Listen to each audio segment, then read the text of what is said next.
Hello? Anyone home?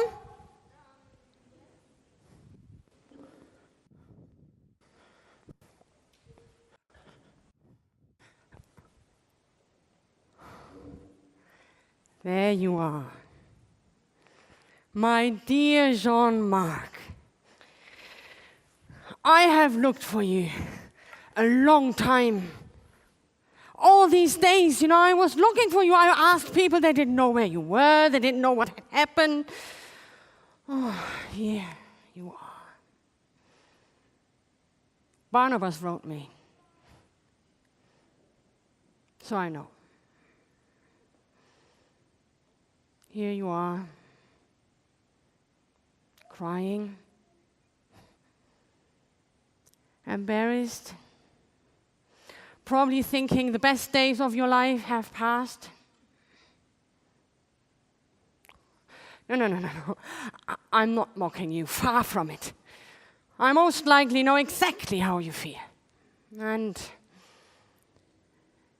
it's a terrible feeling.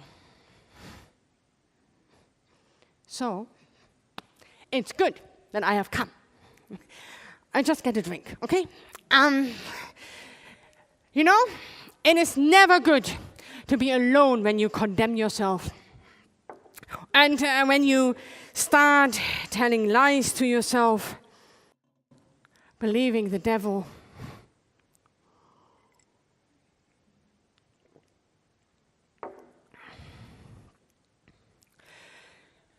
So you have done a stupid thing. But should I tell you something? So what? I can see in your eyes that you don't believe me, that you think I have no idea what you're going through, that I've never failed as deep as you. Well, since you won't go anywhere soon anyway, I tell you something. Life has taught me. And of course some of it but it's never hurt to hear the truth more than once. So, let's start where it began, where it began. I loved Jesus right from the start. I had seen him several times, and he seemed not to have noticed me. But then that one morning, I was mending nets with Andrew, and suddenly he was there, and he was looking at us, seeing us, seeing me. Not just the physical strength or the capacity as a fisherman or my wits. No. He saw me. And he liked me.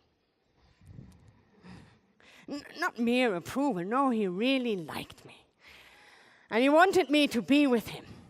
So, there was no hesitation. When he asked me to follow him, I just dropped the nets and I followed. Yeah, of course I had no idea what I got into. But the first weeks with Jesus, they were astonishing. You have heard about it, all these miracles where he just healed the sick and he cast out demons and rose the dead. And it was astonishing. But it was very interesting that even though these big miracles happened, there were no guarantee that faith would be the result. Some believed and many didn't. Yeah. I think you can see and hear a lot. But unless it touches your heart, there won't be any transformation. No. Do you know which miracle touched me most? When Jesus healed my mother-in-law. Yeah, you can say maybe because one of the first, but rather I think because, I really love my mother-in-law. And I mean, when we came home that day, and I saw how much she suffered, and so much pain, and there was nothing I could do. I just stood there, and there, Jesus came, and with a mere touch and a word. I loved Jesus before, but after that, all was added. Of course, in the coming years, I did many mistakes. Yeah. Often I was just too hasty, or I did many things wrong, but all in all, my days and my life was filled with Jesus. I was so excited, and so enthusiastic, and I thought, I want to get whatever Jesus is willing to give. Yeah. You washing my feet? Oh, no, Jesus. Otherwise, I don't have any part with. Lord, not just my feet, also my hand and my head. I'm yours.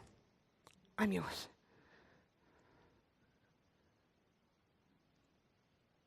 One of us will betray you. Who?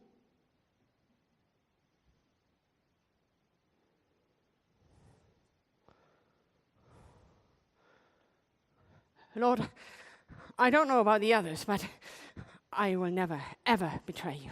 Lord, you can rely on me. If I have to, I will die for you. Jesus, I will never, never disown you.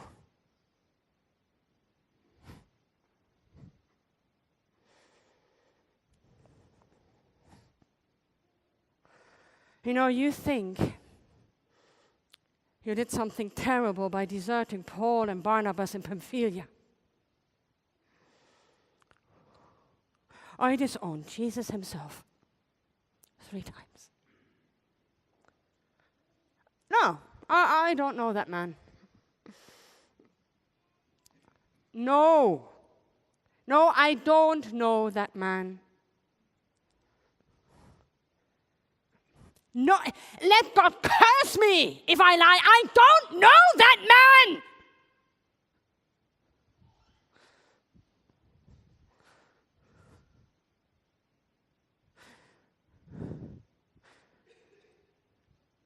God did not curse me,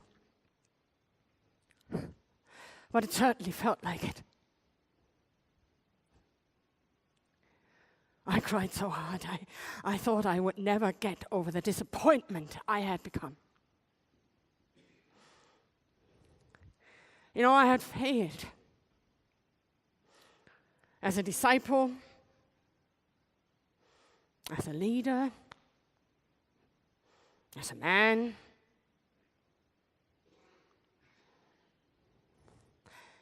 as a friend.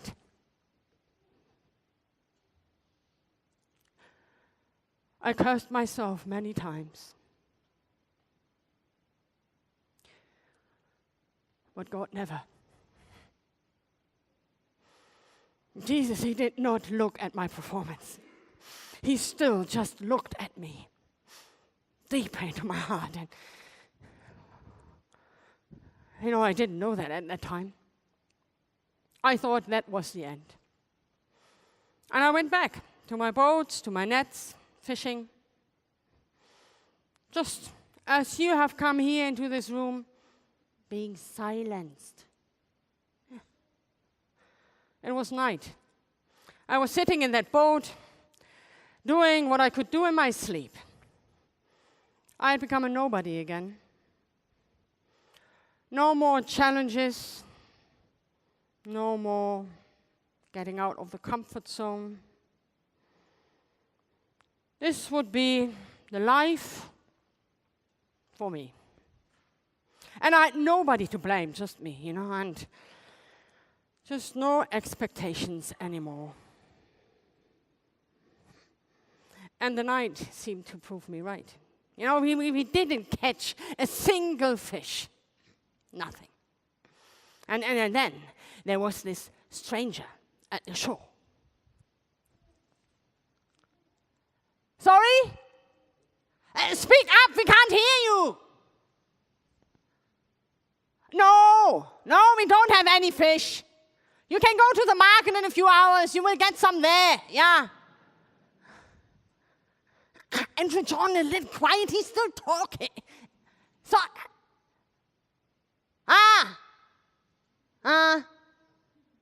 thanks. Did you hear what he said?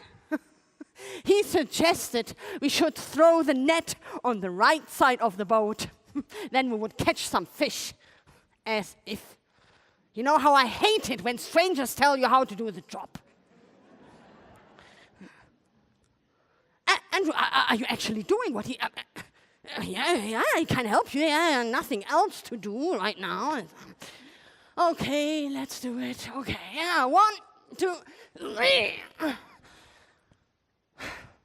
Great.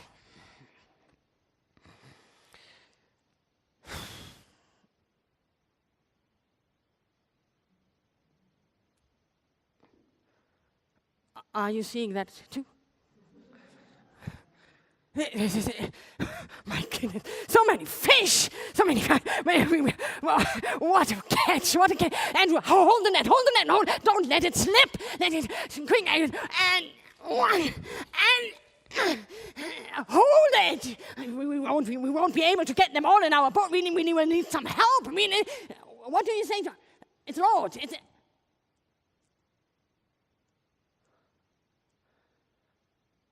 Jesus.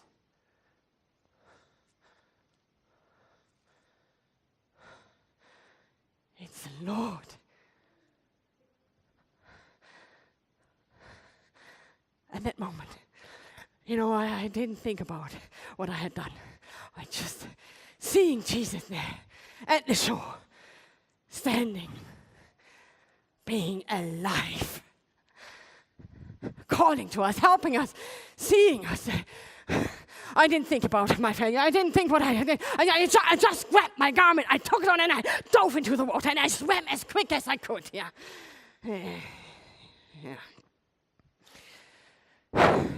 But after a few strokes, I slowed down.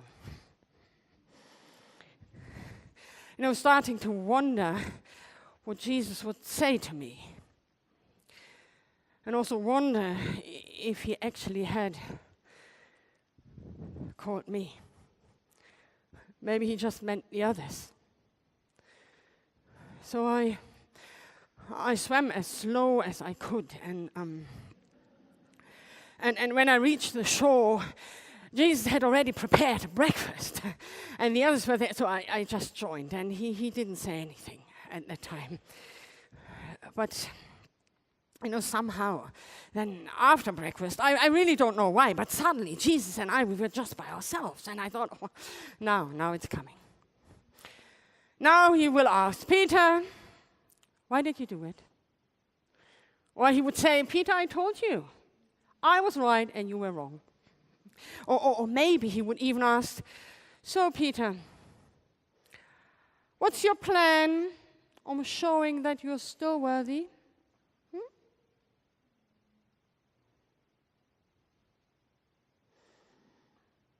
He didn't ask anything of that kind. Nothing.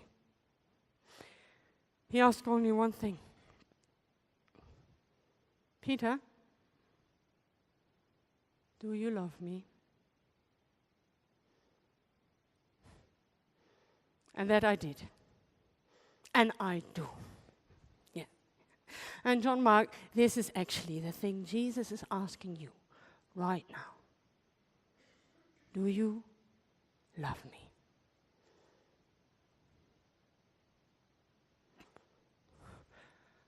Wait, why are you looking away? Pardon? Your embarrassment is too big. There's no hope for you. No, John Mark. No, don't think of Jesus just as a nice man without consequences. No, I have seen him on that mountain in all his glory and majesty. He was so holy we could hardly look at him. No. Jesus is not just a man. Jesus is God himself, I tell you. Yes, I tell you. But his love and power he showed as a real man here in the real world. Jesus knows exactly how hard it is to live a pure life here on earth. He understands. Should I tell you something? You know, after I had told everyone who wanted to live that I have nothing to do with that criminal, Jesus looked at me. The rooster crowed and Jesus looked at me, and do you know what I saw in his eyes? Do you know what I saw? Understanding and love.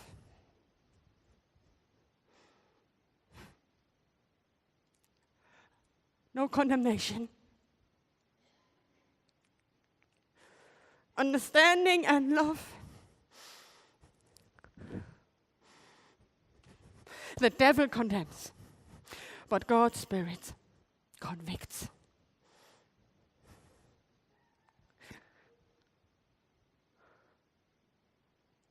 You still don't believe me?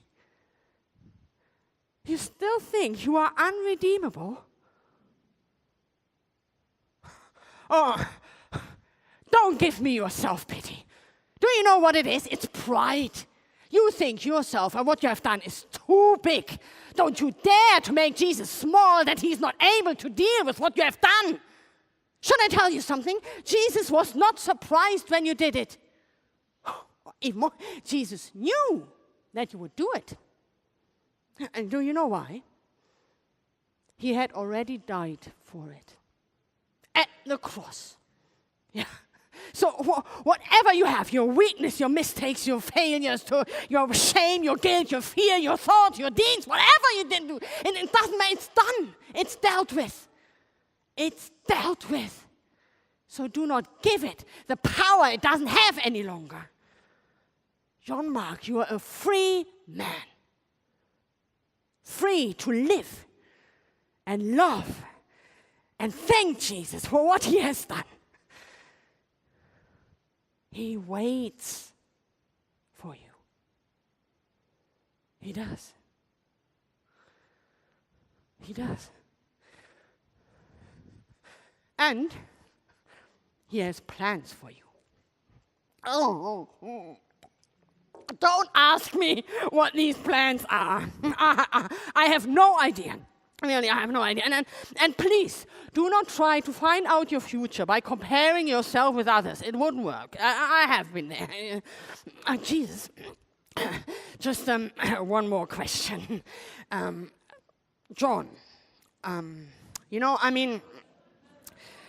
will he also feed the sheep?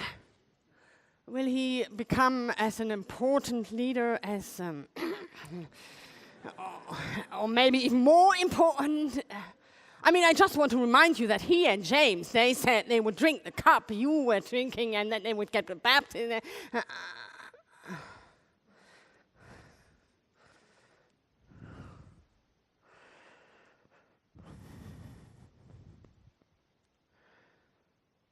James drank the cup.